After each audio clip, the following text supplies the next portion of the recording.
আসসালামু আলাইকুম প্রিয় দর্শক বন্ধুরা। আজকে আপনাদের সাথে এমন একটি ট্রিক্স শেয়ার করব যা হয়তো আপনি জানেন না। বেশিরভাগ মানুষ এটা জানে না।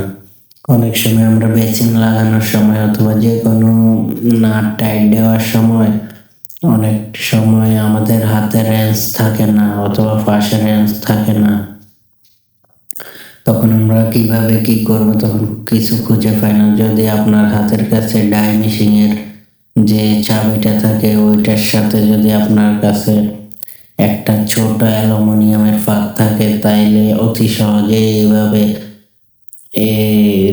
ঢালিটা দিয়ে সাথে অ্যালুমিনিয়ামের ছোট্ট ফাঁকটা লাগায়, তারপর যদি আপনি টাইট দেন অনেক টাইট হবে, রেস থেকে অনেক ভালোভাবে টাইট দিতে পারবেন। ছোট জায়গার মধ্যে এটা ঘুরাতে পারবেন। ধন্যবাদ। আসসালামু আলাইকুম।